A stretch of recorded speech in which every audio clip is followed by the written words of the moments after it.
Before we begin, if you love emotional stories filled with shocking twists, heartwarming family moments, and unforgettable endings, make sure to subscribe to the channel and turn on notifications so you never miss another powerful story. Jonathan Hayes had everything money could buy. At just 36 years old, he was one of the youngest millionaires in the city, the owner of a successful technology company, and the proud father of newborn twins, Ethan and Emma. His mansion stood on a hill overlooking the city skyline, surrounded by beautiful gardens and guarded by tall iron gates. To outsiders, Jonathan's life looked perfect. But behind those grand walls was a struggle no amount of money could solve. 3 months earlier, Jonathan's wife, Olivia, had passed away unexpectedly after giving birth to the twins. Her loss shattered him. Every room in the mansion reminded him of her laughter, her kindness, and the dreams they had shared. While Jonathan tried to bury himself in work to escape the pain, the twins seemed to feel the loss in a way no one could explain. As the babies grew, a frightening problem emerged. They refused to eat. Doctors examined them. Specialists were flown in from different states. Nutrition experts prepared special formulas. Professional nannies worked day and night. Yet every feeding session ended the same way. The twins cried, pushed away their bottles, and refused to drink more than a few sips. Day after day, they grew weaker. Jonathan spared no expense. He hired the best pediatricians money could buy. The nursery became filled with medical equipment, charts, and feeding schedules. Yet nothing worked. The doctors couldn't find a physical illness. According to every test, the twins were healthy. But they simply would not eat. One evening, Jonathan stood in the nursery watching another failed feeding attempt. The babies cried loudly while a nurse desperately tried to comfort them. "They only drank 2 ounces today," the nurse said nervously. Jonathan rubbed his forehead. "There has to be something we're missing. We've tried everything." Jonathan looked at his children. Their tiny faces seemed so sad. His heart broke every time he saw them struggle. Weeks passed, and the situation became worse. The mansion staff whispered among themselves. Some believed the babies were grieving for their mother. Others thought the stress in the house was affecting them. Whatever the reason, nothing improved. Then one rainy afternoon, a young woman arrived at the mansion seeking employment. Her name was Sarah Parker. She wasn't a famous nanny. She had no prestigious certificates. She wasn't recommended by a wealthy family. She simply needed work after moving to the city to care for her younger brother. The head housekeeper looked at her resume skeptically. "You don't have much experience with wealthy families." Sarah smiled politely. "I may not have experience with wealthy families, but I have experience caring for children." The housekeeper almost dismissed her. But the mansion was desperately short-staffed, and Sarah was offered a temporary maid position.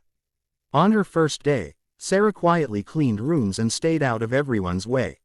She noticed the tension in the mansion immediately. The atmosphere felt heavy, as if sadness lived inside every wall. Late in the afternoon, she passed by the nursery and heard the twins crying. Curious, she peeked inside. The sight broke her heart. 2 tiny babies sat in their cribs, crying uncontrollably while exhausted nurses tried unsuccessfully to feed them. "Not again," one nurse muttered. Sarah watched silently. Something about the babies' cries felt different. She had spent years helping raise her younger siblings after their parents died. She knew children often communicated feelings adults couldn't understand. The next day, Sarah again heard the twins crying. This time she found herself lingering near the nursery door. One nurse sighed. "They haven't eaten properly in weeks." Without thinking, Sarah spoke. "May I try?" The nurse looked surprised. "You?" Sarah nodded. "I know it sounds strange, but maybe I can help." The nurse hesitated before finally handing her a bottle. "Fine. Nothing else has worked." Sarah walked slowly toward the twins. Instead of immediately offering the bottle, she sat down in a rocking chair. Then she began softly humming. It was an old lullaby her mother used to sing. The room suddenly grew quiet. One of the babies stopped crying. Then the other. The nurses stared. Sarah continued humming gently while rocking back and forth. The twins watched her carefully. For the first time in days, neither baby cried. Slowly, Sarah offered the bottle.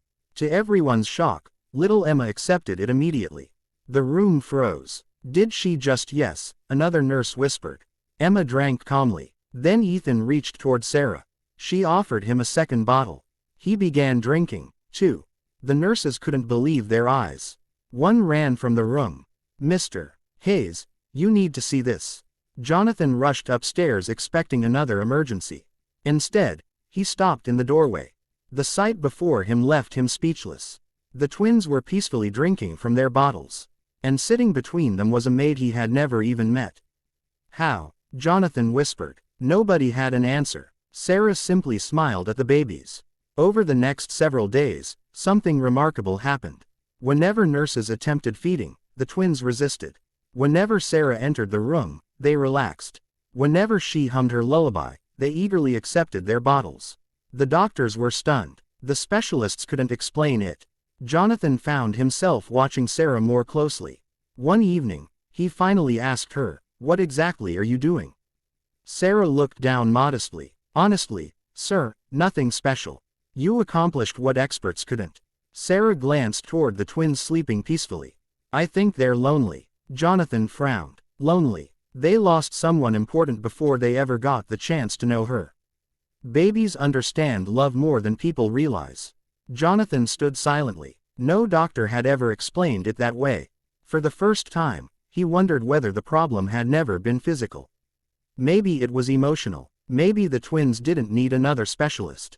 Maybe they simply needed someone who made them feel safe. Over the following weeks, the transformation became extraordinary. The twins gained weight. Their smiles returned. Laughter filled the nursery. And every morning, their faces lit up when Sarah entered the room. The mansion that had once felt cold and empty slowly came back to life. Even Jonathan began smiling again. One night, unable to sleep, he walked past the nursery. Inside, Sarah sat in the rocking chair holding both babies. For a moment, Jonathan felt tears fill his eyes. After months of despair, he was finally seeing peace. And it had come from the person everyone had overlooked. The maid nobody believed could help. As Jonathan quietly watched from the doorway, he realized something that would change all of their lives forever. Sarah hadn't just saved the twins from hunger. She had saved an entire family from heartbreak. But neither Jonathan nor Sarah knew that an even bigger secret connected them, a secret hidden in Olivia's final letter, one that would soon turn their world upside down forever. To find out what happens next, make sure you subscribe to the channel, like this video, and turn on notifications. The next chapter reveals the shocking secret that changes everything.